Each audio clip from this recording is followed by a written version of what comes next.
Hello again and welcome back to English Today. And this is DVD 19 and the second DVD of your advanced level. And in this DVD, we'll start with another 2 episodes of our story, That's Life. And then after, we'll look at our special TV programs. There'll be a discussion about winning the lottery. And then, in the cookery section, we'll learn how to make preserves. To follow, in the grammar section, we'll look at the language we use for making arrangements with people. And then we'll study some special question forms. So, I hope you have fun.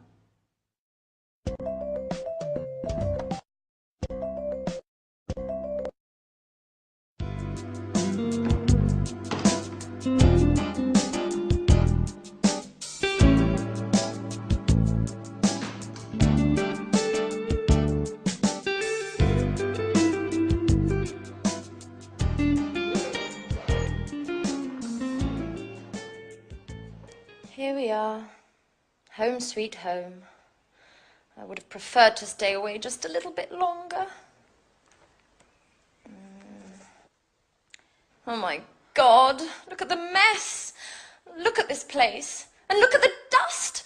Oh, I don't even know where I'm going to begin. Oh, calm down, Anne. One thing at a time.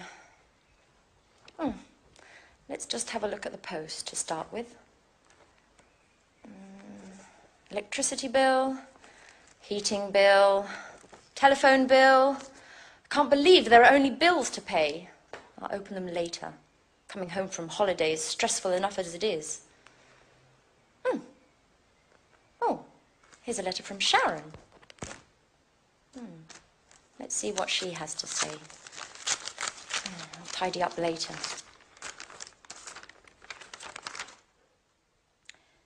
Dear Anne, I would have preferred to say goodbye in person, but you had already left for your trip to Italy. Speaking of which, did you enjoy yourself? Unfortunately, things between me and Jack just haven't worked out. Maybe we rushed everything. Maybe memories with Peter were still too fresh. I don't know. Anyway, living together just became impossible. After thinking about things long and hard, I decided to accept my boss's offer to transfer to Amsterdam, to take charge of the new museum opening. It's a great city. In any case, I need time to get my life in order and, well, I hope everything's fine with you. Don't move. Oh, don't hurt me. There, you'll find all my money there. Just take it and leave. Relax, please. Anne. It's me, Jack. Oh, Jack. Jack. Are you crazy? You scared me half to death. And how did you get in here? Well, I might be living next door, but I still have these. So I can surprise you from time to time. Jack, you'll never change. I was reading a letter from Sharon explaining why she left. If you don't mind, Anne, I'd rather not talk about that. What about you and your Mr. Perfection, Nick? How are you? Well, I realized that things weren't all as perfect as he wanted me to believe, and in any case, if you don't mind, I'd rather not talk about it. Absolutely. Let bygones be bygones. What about a drink to celebrate your homecoming? No, Jack. I've just arrived and I need to unpack and just take a look at the place. It's a disaster area. No, the first thing I want to do is get things tidied up. Where did you get this? Isn't it marvelous? My grandmother gave it to me. It's fantastic. Well, if you want to get tidied up, you'd better start right away. It'll take you a month to clean this. I know. And you say I'll never change. And do you ever think about anything besides cleaning? No, guys. You should get engaged to a Hoover. Anyway, no excuses. Come on, go, get ready. Can you manage to be ready by 7?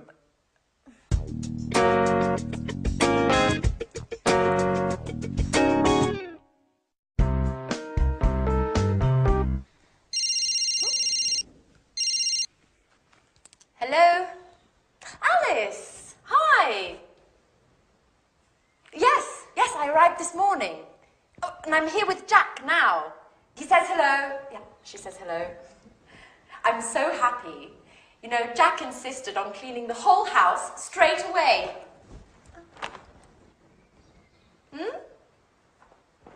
What? What telegram? No, I haven't received anything. What? But tonight? Alice? No, yes, Alice, you should have given me some advance notice. Okay. Yes, fine. I'll see you at the airport at 9. What do you mean at the airport?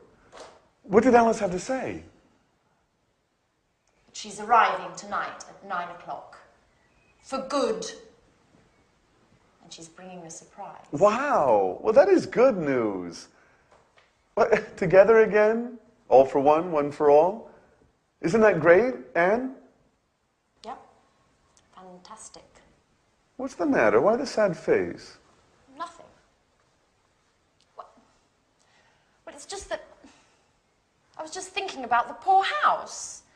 I don't even want to start to imagine what a mess I'm going to have in here with you two. Oh!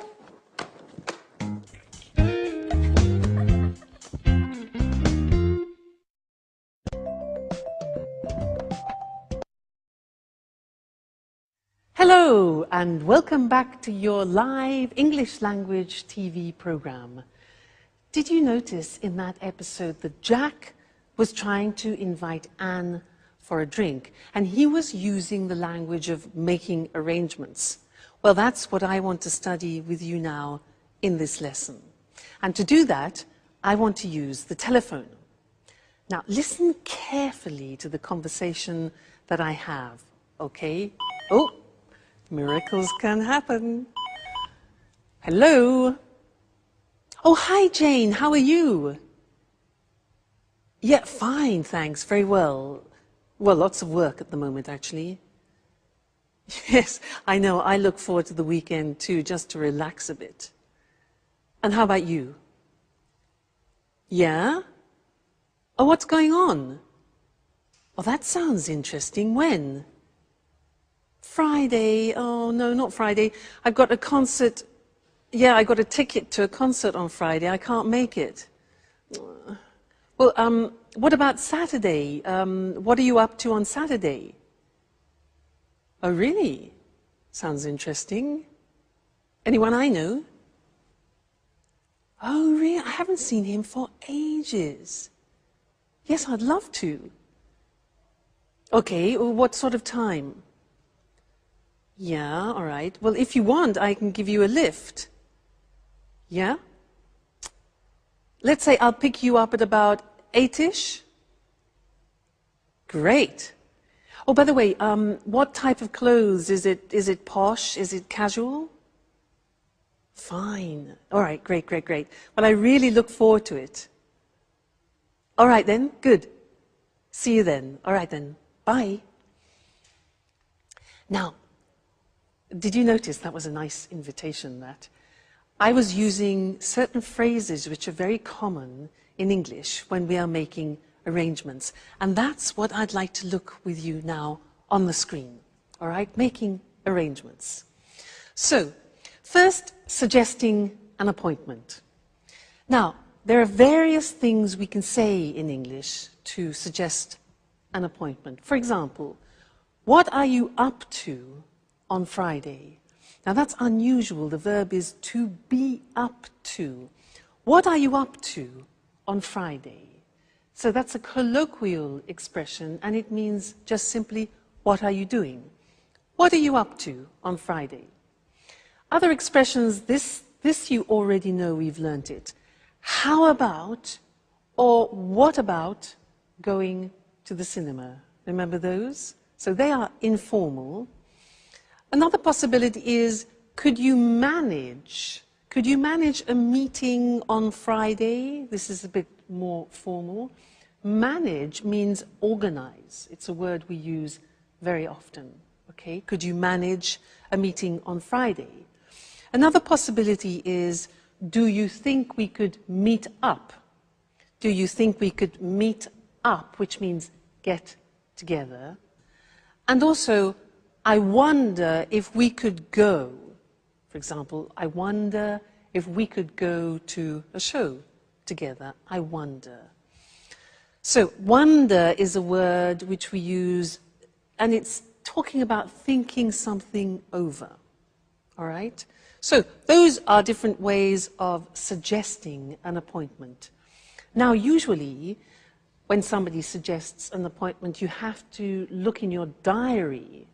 Now, remember, we say diary in English, we don't say an agenda.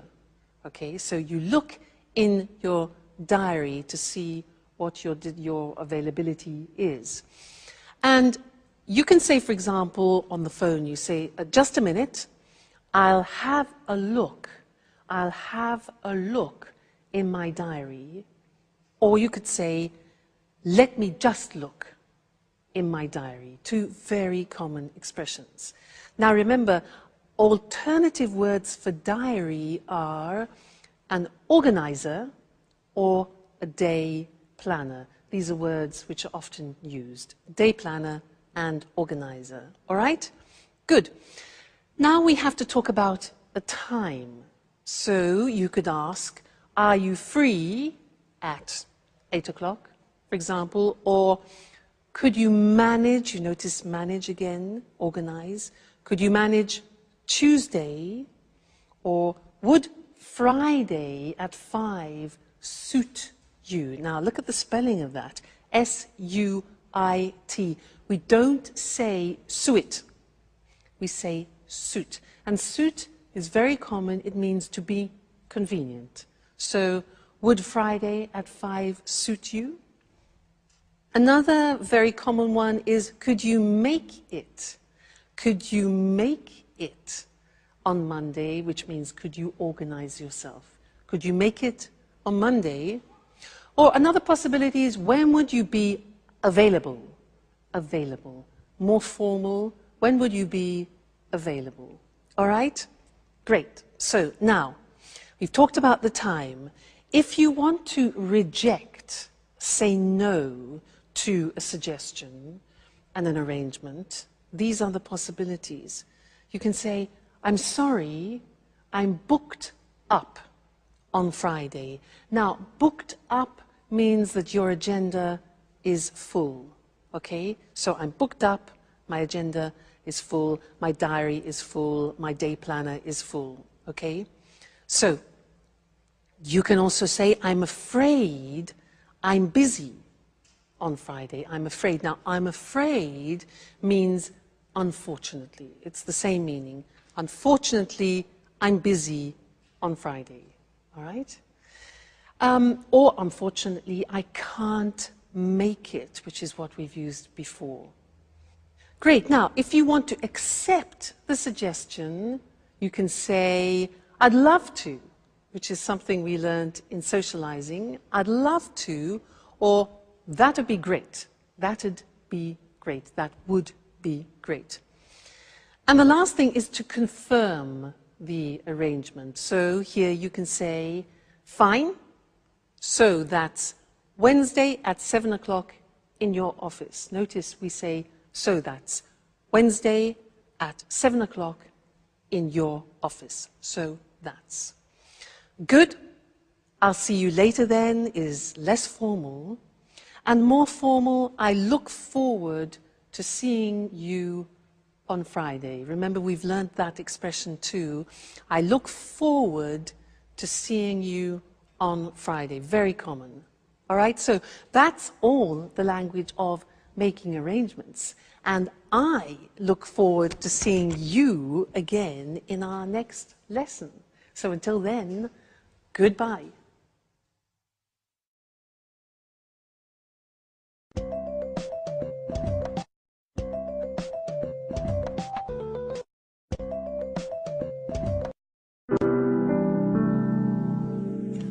I just don't understand, Alice.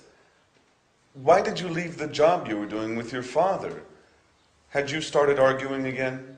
No, well, Not exactly. You know, working with my father is very difficult. We just have a completely different artistic view of things. And you know how I am. After a bit, I just get bored of doing the same things. I need new horizons. Well, what's wrong with working on a set? Wasn't it satisfying enough? Sure, of course. You know, in the long run, even the most satisfying things can get boring. And, of course, I met Edward. By the way, Edward is a Scorpio. Ooh, that's really interesting. Have you noticed what a magnetic look he has about him? Well, it's kind of hard to see his eyes from behind that camera. I wonder if he ever puts it down. Does he take it to bed with him? Stop! No, no. It's not going to work like that. You guys aren't acting naturally at all. You're too stiff. You look like statues. What we need here is expression, involvement, passion. Come on, let's do another take of that last scene. Which scene makes us look stiff? We're simply talking here, Edward. That's what I mean. Do it well. Let your inner self flow. Express your fears, your hidden desires. You, and yes, you are in love with Jack, aren't you? Don't be afraid. Show your true feelings. Show him what you are capable of. Well, besides the fact that I'm not in love with Jack anymore. Well, who told you, anyway? Okay, let's take 5. Maybe it's better if I leave you alone. Excuse me, Alice. Could you tell me where I can watch this material in peace and quiet? Go on into my room, Edward. I'll be with you in a minute.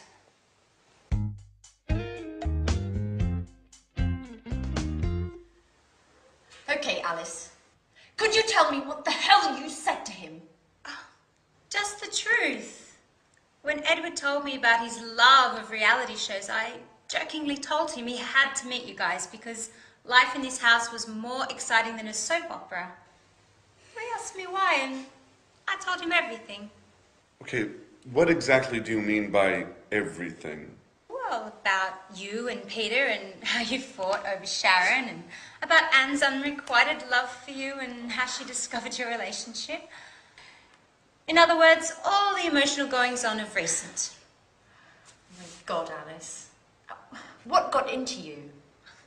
This is so embarrassing. You know damn well I'm reserved about these things. What am I supposed to do now? Just be yourself. There's nothing easier, is there? What's the matter? Nothing's the matter for you, that's for sure. We're the ones that end up looking ridiculous. Just for the record, what is Edward planning to do with all of this interesting material? What does he do for a living? Edward is a director, a great director. And as far as your other question is concerned, that's a surprise. I can't say anything yet. At any rate, you'll find out soon. My God, Alice. Your surprises are starting to trouble me.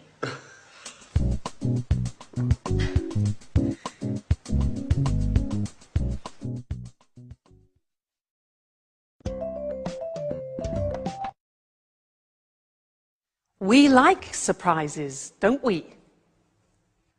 Now, questions. In this lesson, I want to do some revision of questions, and I want to do a quiz with you.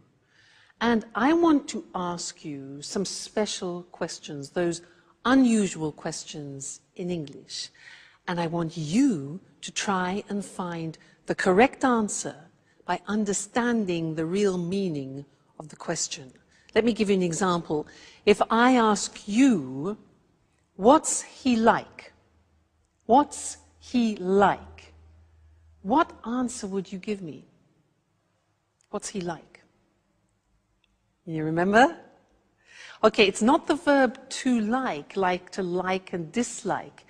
What's he like is asking about the general impression of a person. So, what's he like? An answer could be, he's lovely, he's very nice, he's kind, he's generous. All right? So that's the quiz. Are you ready? Let's move on. Now, question, what does he look like? What does he look like? Remember that? Yeah, look like is for physical appearance. So an answer could be, well, he's tall, dark, and handsome. Classic. All right, so what does he look like? Physical appearance. Next. How is he? Answer, how is he? Now that's a bit confusing because it is only asking about somebody's health. Like, how are you? So how is he? He's fine. Great, okay, he's fine. Next one. What does he do for a living? What does he do for a living? The answer? Okay, he's a doctor. He's an engineer. So that question is asking about professions. What does he do for a living? Very good. Next one. These. What's the matter? What's wrong? What's up? Okay. Yeah, there are many, many possibilities because the question means what's the problem? So what's the matter? What's wrong? What's up? You can say, I can't find my phone. All right? Good. Next one. This one, not so easy. Try and answer this. What's it about? What's it about? Yeah, okay, now we're asking about the content. It could be a book, it could be a film, for example. What's it about? An answer could be, well, it's a love story, it's about two people who fall in love, and then blah, blah, blah, blah. All right, so what's it about? Content. Next one. Which way do we go? Answer. Which way do we go? Yeah, good. It's for giving directions. So you can say, well, you go right, then you turn left, and then you carry straight on. So which way do we go? Giving directions. Fine. Next one, this one. What size do you take? What size do you take? Yeah.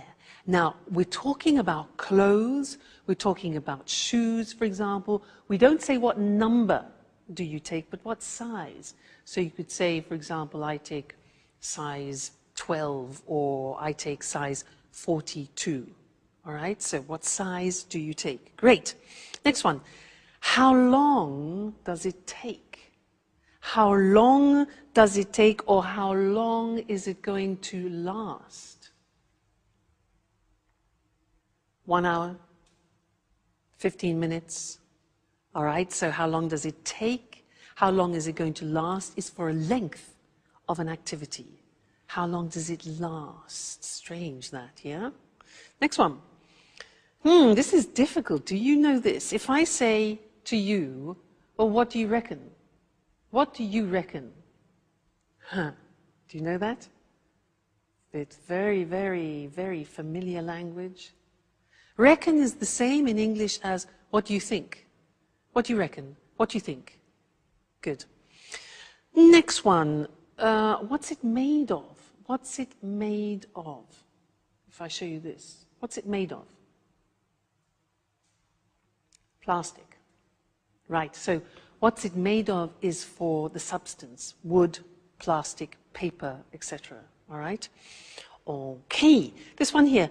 How do you want your steak done? How do you want your steak done? 3 possibilities in the answer. Okay, you can say well done, medium, or rare. I want my steak rare, R-A-R-E, which is like bloody. All right?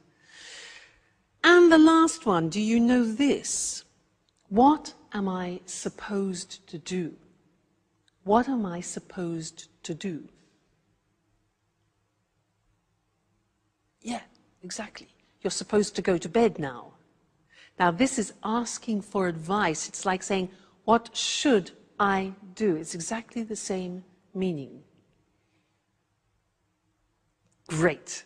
Now, you're very good, you see. With every lesson, you learn more and more, and we're really making progress. So, keep practicing, and I'll see you again in the next lesson. So, take care. Bye.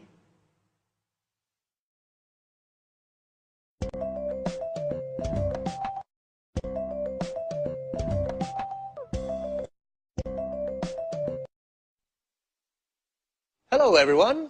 Welcome to Let's Talk, the evening discussion program with our two commentators, Tom and Marie. Good evening, everyone. Good evening. What have you got in your hand, Tom? Well, I bought a lottery ticket on my way here to the studio. I thought I'd try my luck. You know, the first prize is £20 million at the moment. Ooh, quite a penny or two. And what would you do if you won £20 million? Well, I think the first thing I would do would be to set off to the Caribbean to veg out for a couple of weeks, just to give myself time to think about what to do next. Any ideas at all?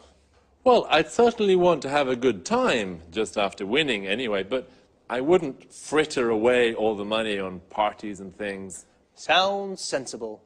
And you, Marie, if you won £20 million, what would you do? What I'd love to do is start up my own business. I wouldn't want to stop working altogether, but I'd really want to be my own boss for a change. Oh, what sort of business would you get into? I think I'd buy a big country house and convert it into a hotel. Not too big a place, I guess. I might not have enough money. Would you give some of your winnings away? But, of course, I'd give some to my relatives, my sister anyway, and my mum and dad too. I don't know about the others. I certainly wouldn't skimp on Christmas presents anymore. Well, I'd donate some to charities, some to AIDS charities that work in Africa, and some to cancer research. I'd invest some of it pretty soon after winning to make sure I didn't spend it all. Do you think all that money would bring any problems? Well, I've heard you get a lot of letters from people begging for money. I wouldn't be too keen on that. I guess you may suddenly find yourself surrounded by lots of new friends, or some old ones may show up again too. Am I being too cynical? No, Tom. I think you're right. And lots of people would try to give you advice on how to invest the money. You'd have to be really careful about who you trusted.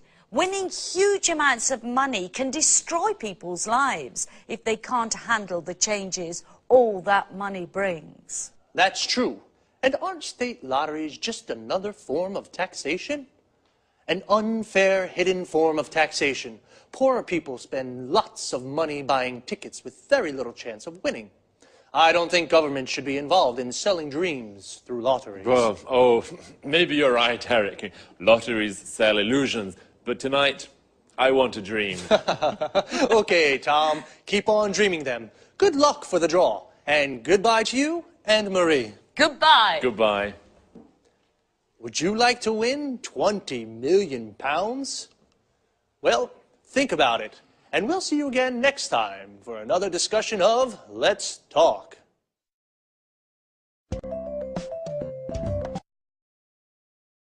Well, what would you do with £20 million? Would you set off for the Caribbean like Tom? We say set off for a destination. This means to start a journey. He would veg out for a few weeks to think. To veg out means to relax completely. It's an informal expression. It would be a shame to fritter away the money. To fritter away means to waste. If you fritter away money, you spend it on useless things. Would you keep on working? To keep on doing something means to continue doing something. So, keep on working means continue working. Or would you stop working altogether? If you stop doing something altogether, it means you stop completely. I would start up my own business like Marie. To start up means to create. To start up a business means you create a new business. I'd like to be my own boss. This means work for myself. Are you your own boss, or do you work for someone? Would you like to start up a business? What would you get into? To get into something means become involved in something. I'd probably start up a record shop. I'd like to get into the music business. I'd probably donate some money to charity. Donate to charity means give to charity.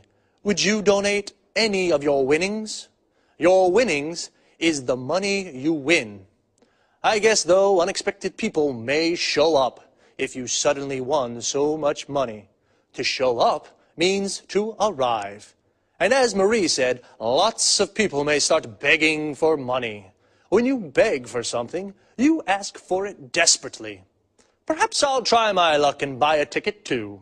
See you next week, or if you don't see me, then it means I've won. Bye.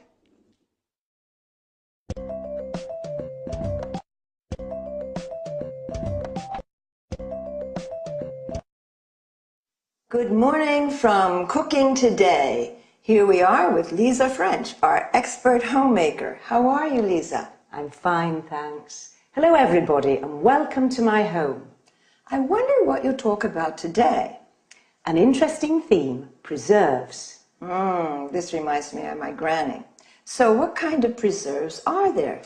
There are plenty. Jams, jellies, conserves, marmalade, syrups, candies, sauces. You see, you can preserve almost anything. Even meat? Of course, meat, poultry and fish. What's your favorite preserve? I have a strong preference for chili sauce. On the whole, I find sweet and sour food particularly tempting. I don't really fancy the two flavors together. As they say, differences are the spice of life. Anyway, what are the actual ingredients for chili sauce?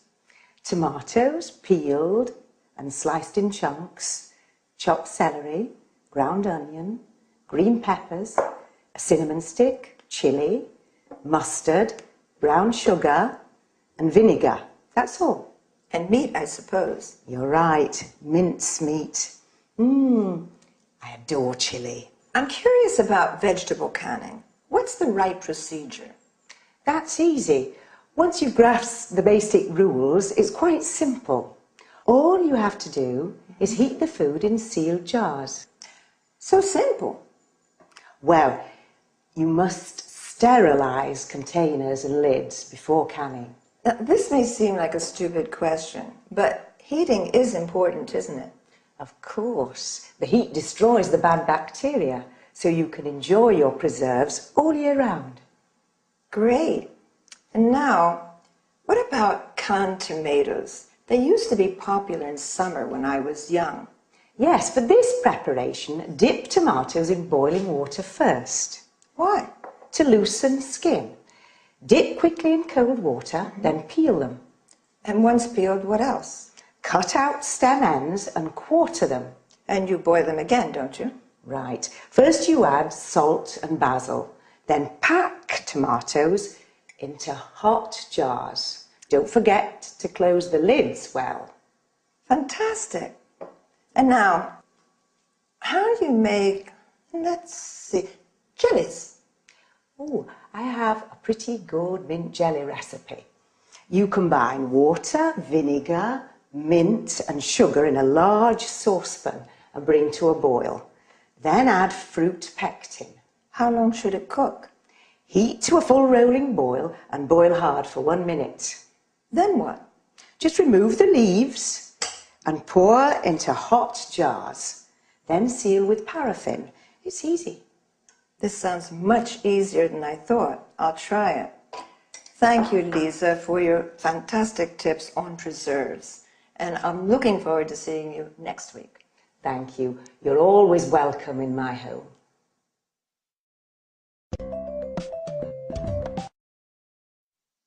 Let's look at the language of the dialogue.